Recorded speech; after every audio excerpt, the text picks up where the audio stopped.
Hey everyone, welcome to episode 17 of Jeremy Makes Stuff. Today we're in the garage shop.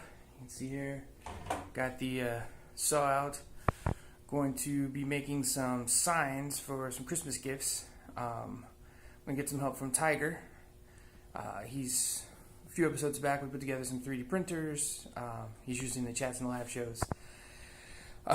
So I've got the wood, I'm going to cut it down, I'm going to stain it, and then going to take it over to his shop, and we're going to use the CNC machine to cut out the nice signs.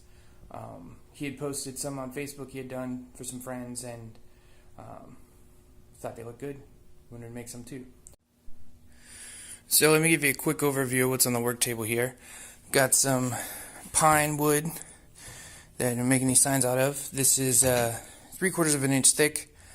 It's a little thicker than it needs to be, but it's what stock I had in the wood pile over there.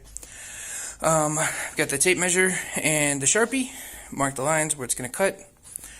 Going to cut on the Ryobi sliding compound miter saw. It's got a 10-inch blade.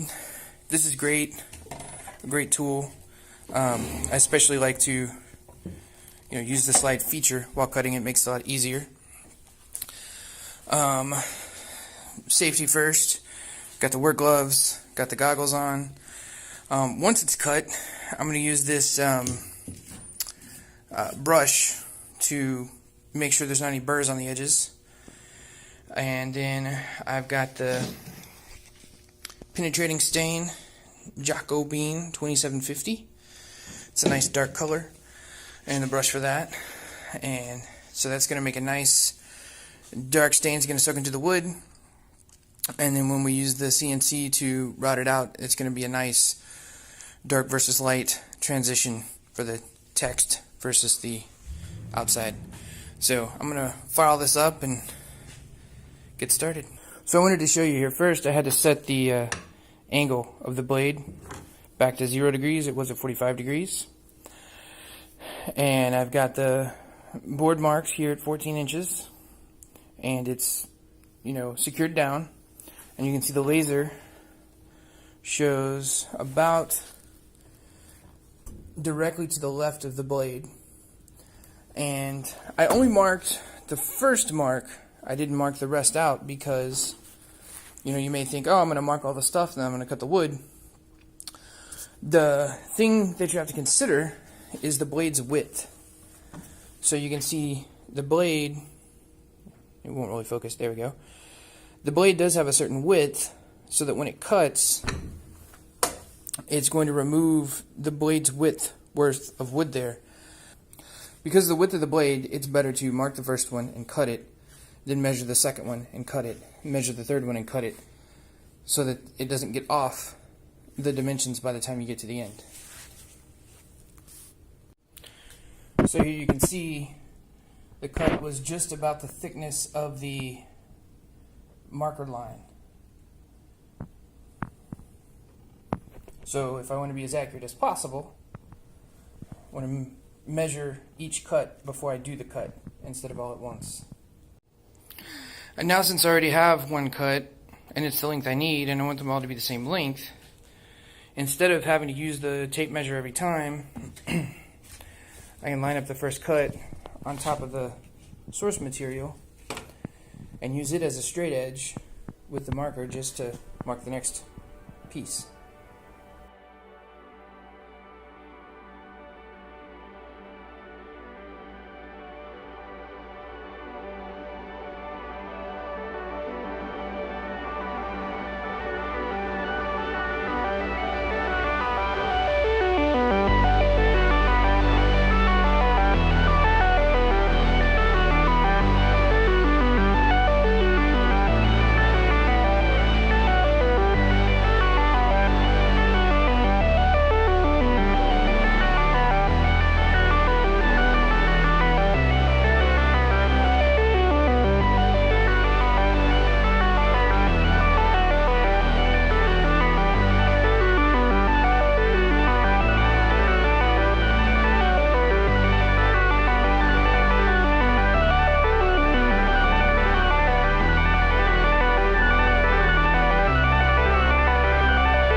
So now we've cut all the edges, we're going to do a little bit of cleanup on these pieces before we stain them. You can see the edges here have a few little burrs from the cut. So I've got this nylon brush inside the driver, and it just spins really fast. It's going to clean them up. And I like this nylon brush better than the metal brush because the pieces aren't going to puncture the skin or anything like that if one comes off or whatever. So I'm going to clean these up and then we'll get to staining.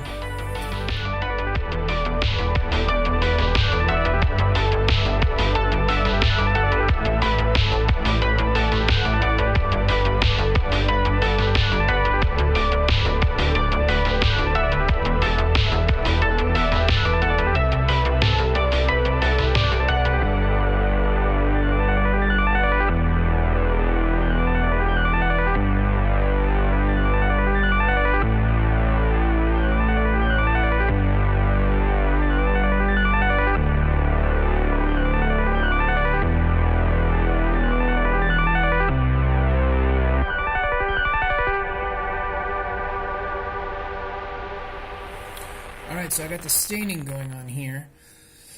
I'm not sure if you can tell in this video, but this one and this one have 2 coats. This one has 1 coat, or application, I guess. It's not really a coat, right? Because it soaks the stain into the wood. And this one's bare. I think the ones that have the 2 applications look a little better. This third piece, I really like the way the grains are coming out in this one. I think it looks really good. You can see a few spots here where there's some lines. I think that the second application of the stain is going to clear that up, because that's just where the brush strokes were stopping and it was a little thicker there. But so, let me do the second coat on that. Push these guys back. So it just goes on nice and smooth.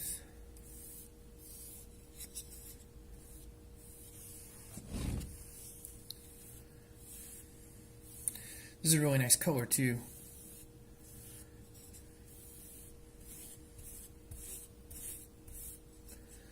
Now, according to the directions, you could use a brush or a rag. I feel like I'm able to get some even strokes with the brush. And now while that one is soaking, I'm going to do the first layer on the raw one.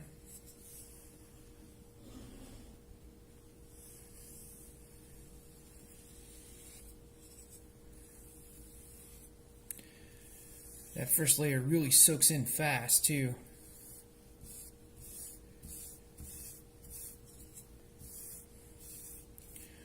So now back to number 3 here. It's wet.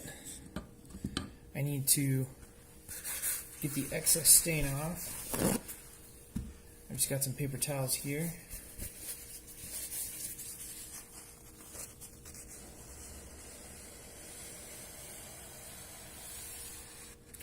Now, when using the brush, I was going with the grain, and using the paper towel here, I'm going with the grain as well.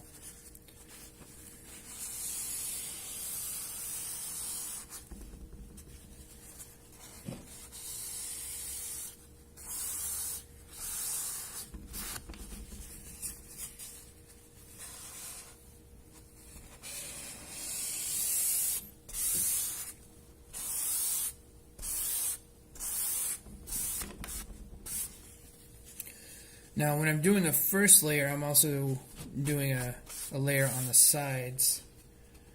There's a little bleed over here from the second layer on the top. Give that a quick little wipe down. I'm not too concerned with how the edges turn out, because these are going to be sitting on a desk or mounted on a wall. So in the back, doesn't really matter at all. But yeah, here there's some bleed over on this side as well. Just give that a little wipe down. I think that looks really good.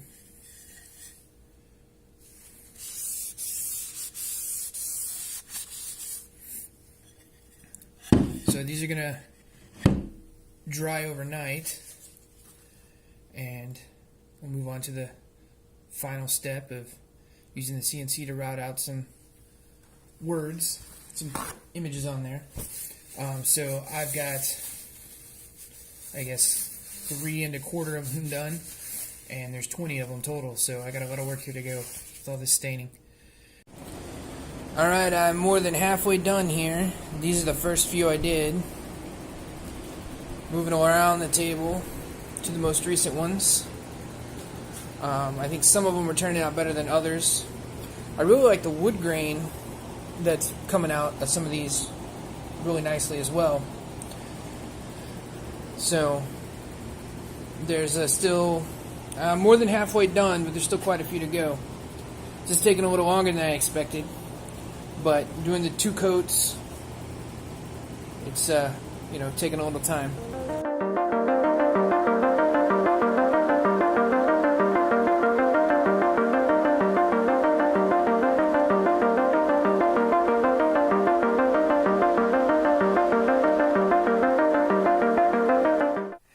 Alright, so I'm here with Tiger. We're looking at this application. This is VCarve Pro. Is there anything you want to say about the application there, Tiger? No, it's just easy to use, and we need to thank VCarve because it's a Makerspace edition, and they give you a really good deal on being able to use it.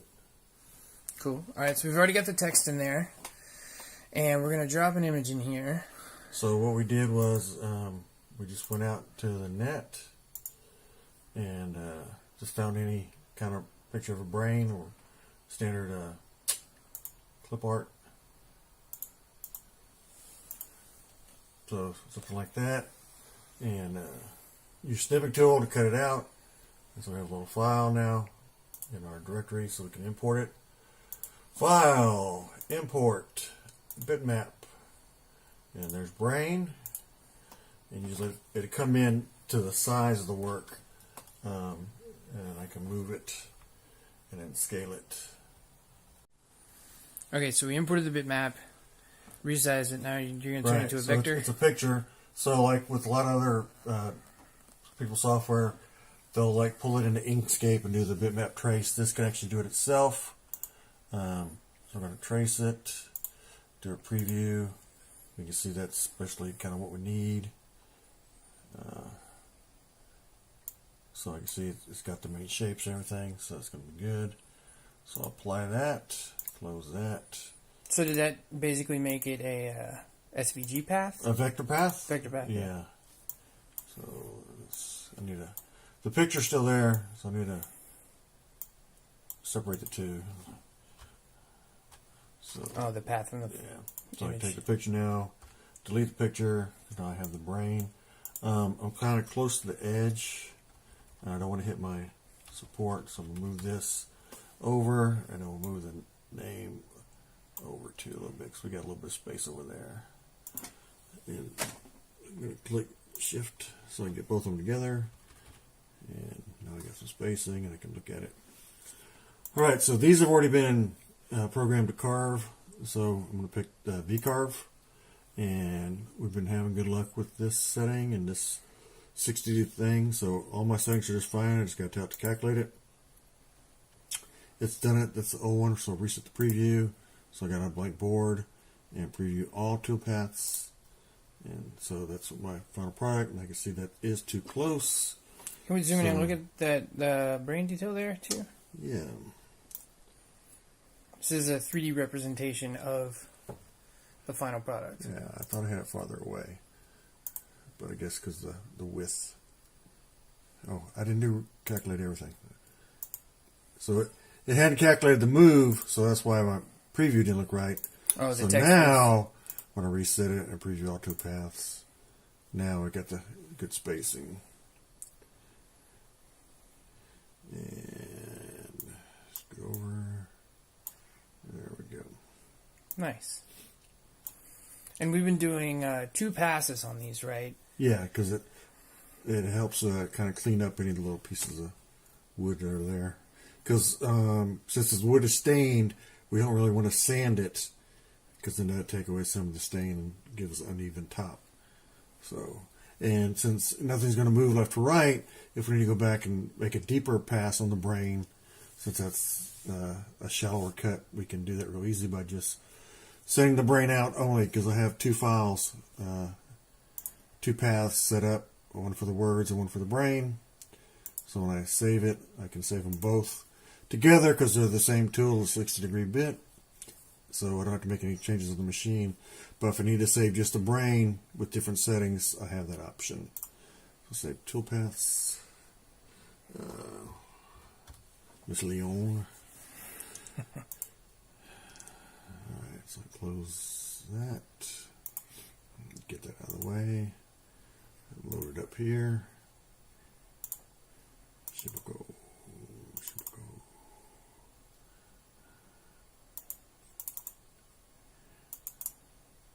Alright, now before you hit run, come over to the machine where we've got the board anchored in.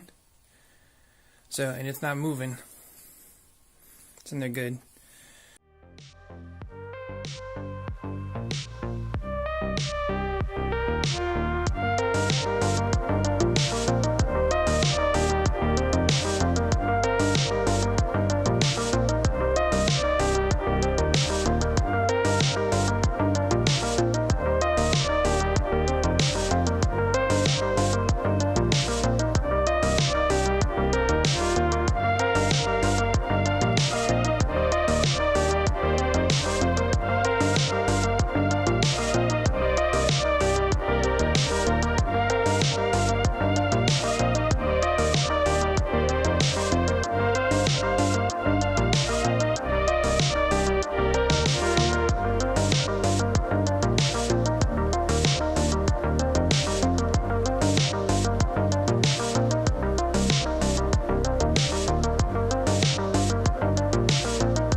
I hope you liked this video. It was a little different than the normal live episodes.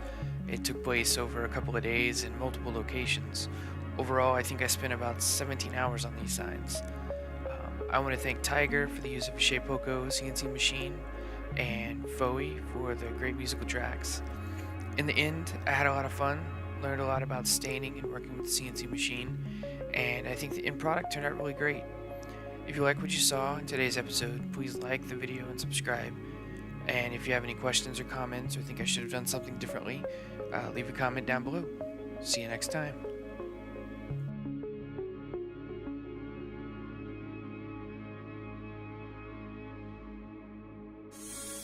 So a quick update on the horse, 3 pieces. When I glued it, there were some gaps, so I used some uncured debonder and put it back together.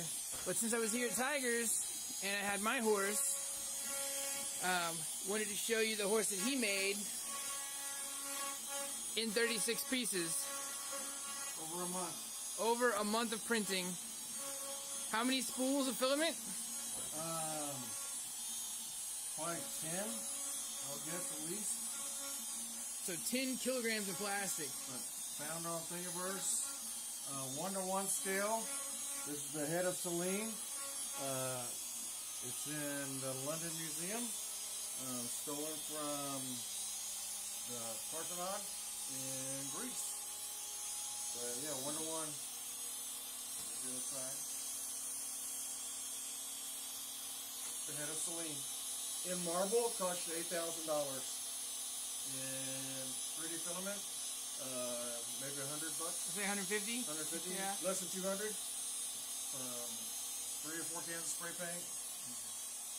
But this was worth the price of my first 3D printer, which I had no problem giving away. And this is only one of many things that I've made with it. So this is why the possibilities with 3D printing. And this was a little printer that only had, how big was the CNC bed?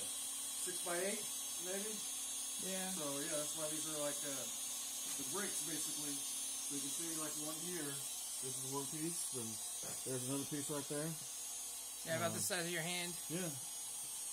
So that's what you can do with 3D printers and super glue. That's the perspective. The length of the distance. Mine gets it smaller. That's getting heavy.